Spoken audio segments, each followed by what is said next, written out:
Alright, everybody, this is our little demo for the Compliance King. You want to get compliant with the new AI laws that are dropping soon or have been dropped. Today we're going to be focusing on a very important law coming soon, and it would be Colorado Act SB 24-205. And the plain English says, Colorado's flagship AI law. Now this is going to explain the law. So this law says that if you build or use AI to make important decisions about Colorado consumers, hiring, lending, housing, healthcare, insurance, government services, education, legal services, you have to run impact assessments, give consumers notice, offer human appeals, and document everything. This is the first comprehensive U.S. state law treating AI like the consequential infrastructure that it is. If you see, the effective date is June 30th of 2026, so that's like a month and a half away. The civil penalties for not following this is up to $20,000 per violation, and it's enforced by the Attorney General of Colorado. This is the most important AI law passed to date for three major reasons. It's a comprehensive risk management regime, not a single issue law. Both sides of the AI value chain are on the hook. Developers and deployers both have obligations. And the penalty is real. $20,000 per consumer. There can be thousands of consumers in a non-trivial deployment. The exposure, that's the exposure for that is just huge. The original effective date was February 1st, 2026, but legislative action delayed enforcement till June 30th, 2026. So it is coming. Okay? So let's show you how getting compliant looks on Compliant King. So when you log in, you're going to create your company. Mine is already created, so I'm going to load my company. If you're an AI agency, you may have a few companies here, different clients. These are the laws. No laws in the grayed out states. So we're going to load the company, and we're going to say, okay, we want to subscribe to a law, and we want to subscribe to Colorado AI Act. We're going to hit subscribe. Now we have to set our metadata. And you just answer all these questions. It's all common knowledge. It's all plain English. Effective date. Maybe today's date. Next schedule review. When you want to schedule it for review again.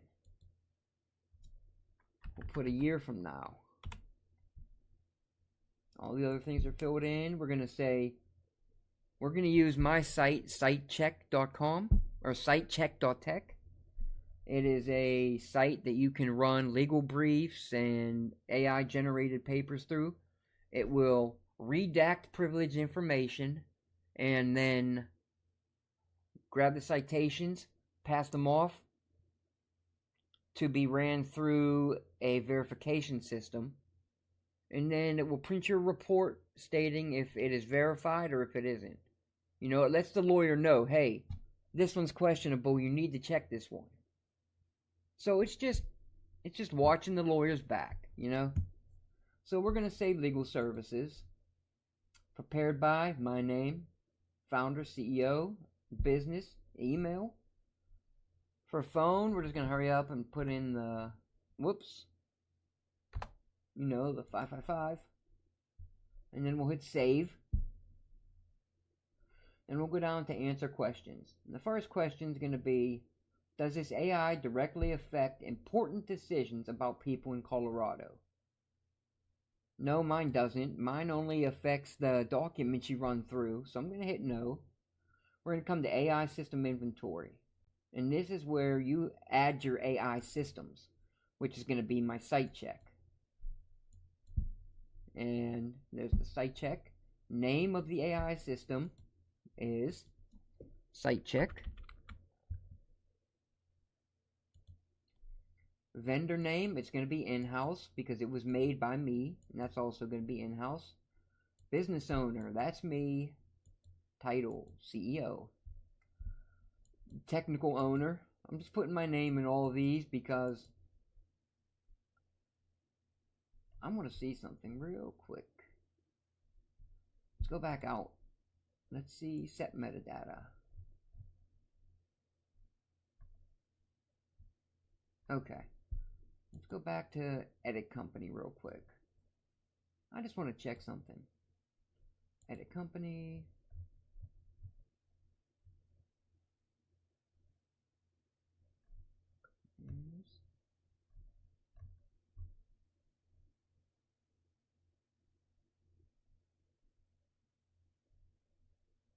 Okay, here we have it. We have it set to solo founder. So we'll save. Okay. Now we'll go back to Colorado, and when you want to get back, you just hit this, opens it back up. You go right back to answer questions. And now we got to go back to add row. We didn't save it. Okay. So we'll name it again. We'll click all these things we already had.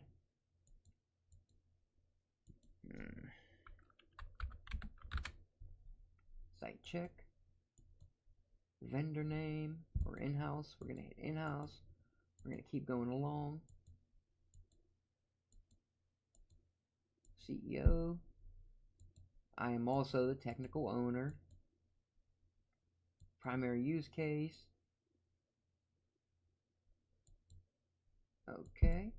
Industry is legal. Type of consequential decisions. If the citations are valid. Are you the developer or deployer or both? I developed it and I'm deploying it, so both. Is it used in Colorado? Could be. Is this a high-risk system? No. Is it in scope for the act? No. If both of these aren't checked, then this shouldn't be checked. So we'll uncheck those. Go live data. We'll say it went live on 4/10. And current status is beta. Annual decisions volume is 1,000, we'll say. What goes in? Citations. Data sources. That is the custom documents that attorneys put into it. Model type. We use Claude and Perplexity. What comes out? The decision on if the citations are valid or not. Human involved in the decision? Yes. Any question of the citations are marked for human review? Has the system been retired? Now, if you hit yes, it gives you a whole list of questions to ask. Answer. But this system has not been retired. It's in scope since assessment path. None of these. Okay, next revision date, and we'll say in a year. Notice path. Due diligence file. These will be all your records. Your contract path and last vendor review date. And those will basically be all the paths to the records you have on this that are probably stored on the cloud. You know, you'll just put the document in there. Consumer notice. How you tell us about AI. And this just is an example of what decisions it makes. Third-party data sources. We use, again, Anthropic and Perplexity. Email. We'll just say, hold on. Okay, here's what we're going to use. We're just going to say support at citecheck.tech. citecheck.tech. We'll copy and paste that. And then we got the, okay, 555. We're going to do the 555 portal URL. We'll just put these. These are just, you know, how long users have to appeal a decision. And this is all the information. Now this would be filled out for if a consumer, say you made a credit decision on a consumer. Because of AI tools, you said, no, they are not worthy of our credit. This would be the section that you're filling out. This would have to be filled out. Email for appeals. Phone number for appeals. Let's go with this. Come on. Web URL. We're just going to put that in. And how long appeals take? And we say about 48 hours, response in 30 days.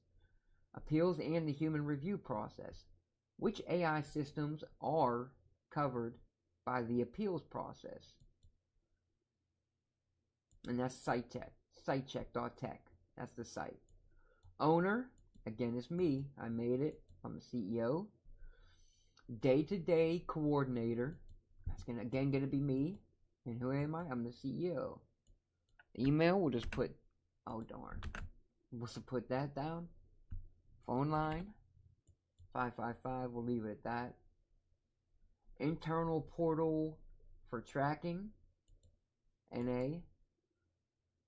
The time window consumers have to file an appeal. And that would be basically if someone wanted to appeal your credit decision or a decision you made, how long they would have to file it after the decision was made. How fast you acknowledge an appeal, 3 business days. How fast you complete the review, 30 days. How often appeal stats are reported internally. And we put quarterly. And we'll put NA here. And these are just all basic compliance questions that you're going to have to answer or find the answers to. You know? You're not going to have a choice. You just have to do it. If you want to be in compliance, that is. We'll put the site check link again. We'll just keep using that link because, where this is all evidence index. So this is where all your documents are about your AI system. Where your appeals procedures are documented. This is where can you find the instructions on how you handle appeals. And if you don't know that, you're going to have to find that. If you don't have that, you're going to have to create that. And you can just make a standard SOP, standard of procedure, put it on your system, copy the link of where it's at, put it in there, and you're good. It doesn't have to be anything super, complicated, and we can walk you through any of these things you don't know or don't have. Where the AI incident log is kept. That again, if you have any problems, where is it logged? Where remedies and correction records are stored. If something happens and you have to write it up and fix the problem, where do you store that? Where AI training materials, so any training on your AI system that your employees get, you have to take record of that. Where training attendance records are kept, same thing, you have to put a link to that. When retired, decommissioned AI systems are listed, where they're listed. They're going to have to say, hey, this one was retired, and this is where you can find the information about it. Where archived AI compliance records are stored, old years, where do you have them stored at? And you're just going to site check again. No, we need a link. Okay.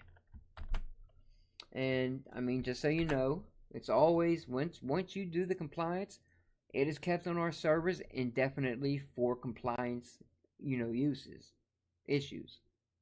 So, when the evidence index was last reviewed,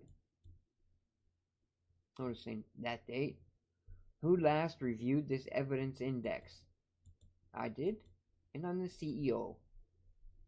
AI incident log. We'll just fill all of this out. It might not render it just because we don't have that risk, so it might not render it. This is about an incident. If something went wrong, how was it discovered? Customer had a wrong citation. What was involved? It was citecheck.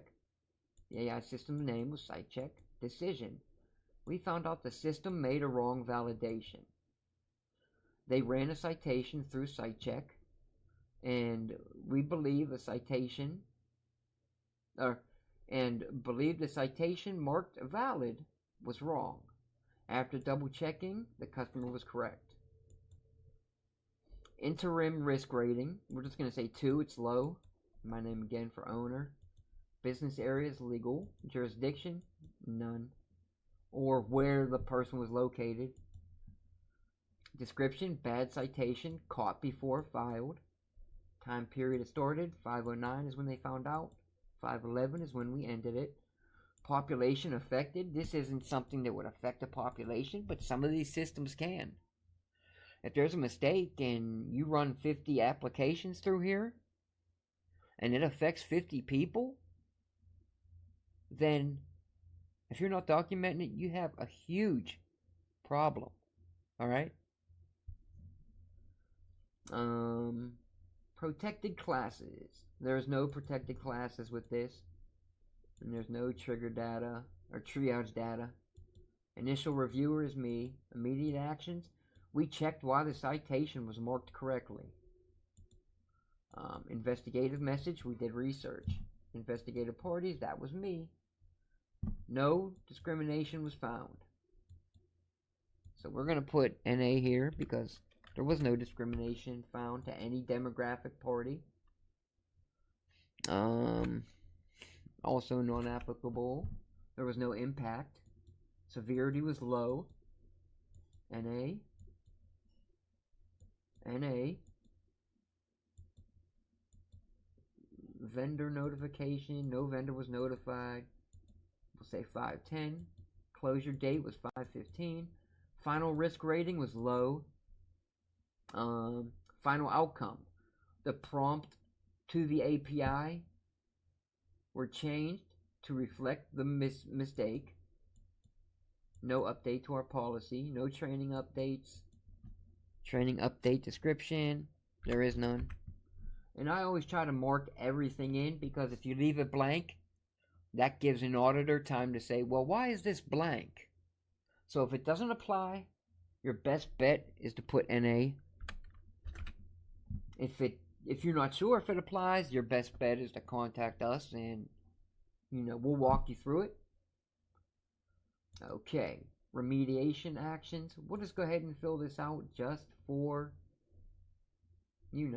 the fun of it. We're just going to Ben Schultz, the date, and it was complete.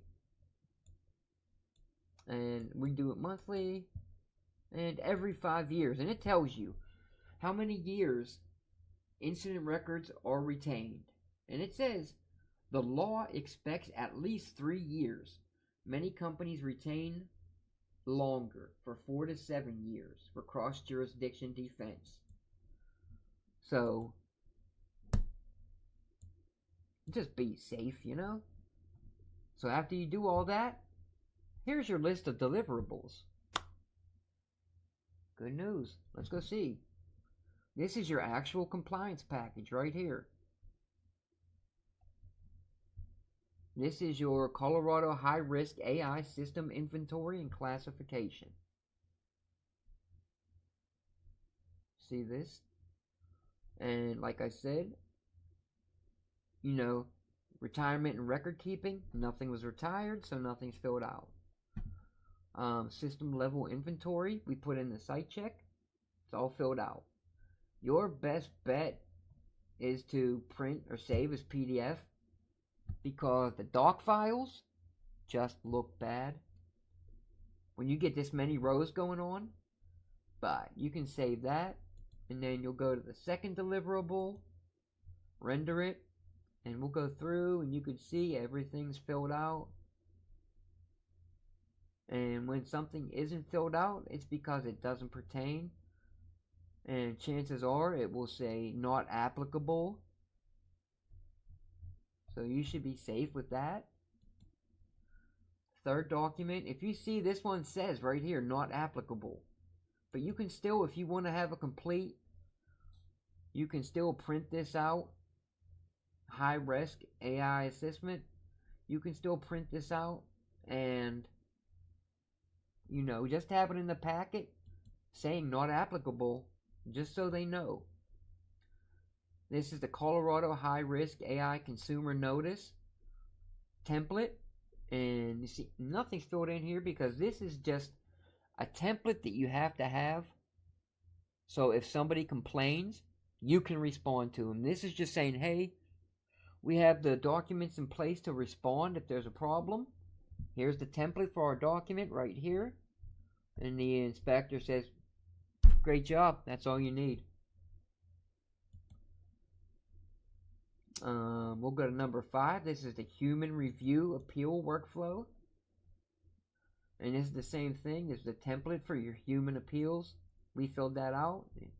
All of our information's in here. Go down to number 6.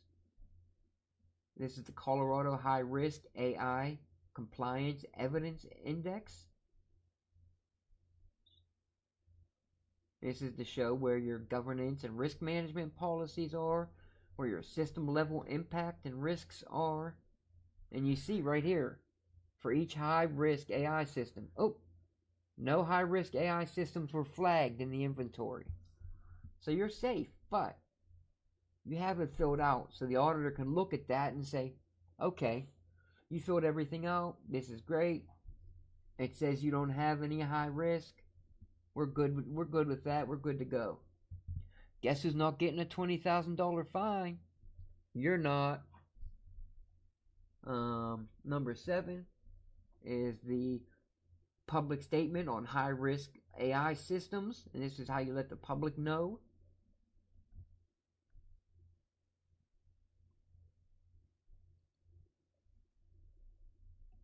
And it says right here, high risk AI systems we deploy. Algorithm Collective does not currently operate any AI systems marked in scope for the Colorado AI Act. If you have one that is marked high risk, it will be in there and the description will be in there. So you go down through here, everything's in there. I think, is this the one we just went over? Yeah, this is the one we just went over. And then we got number 8. High risk AI incident complaint and remediation log. And that's the little table we filled out.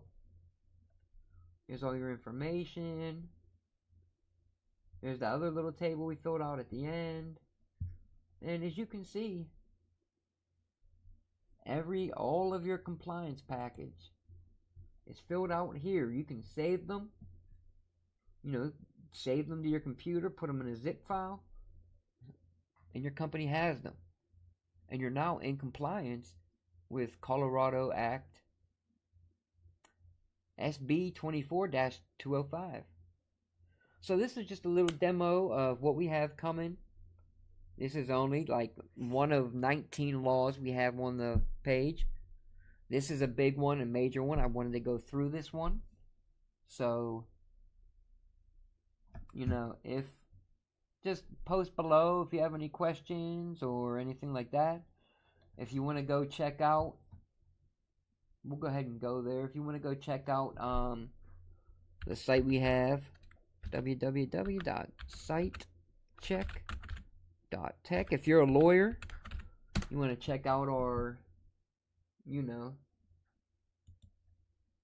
this is our, you can run your briefs through here.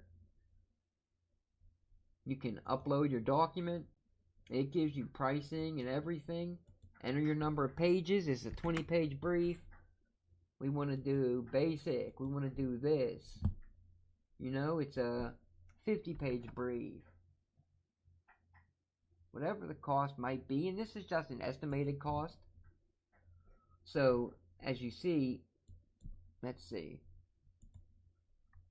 150. There are cutoff points where the price goes down. 75 cents a page. At $50, at 50 pages, it's 85 cents a page.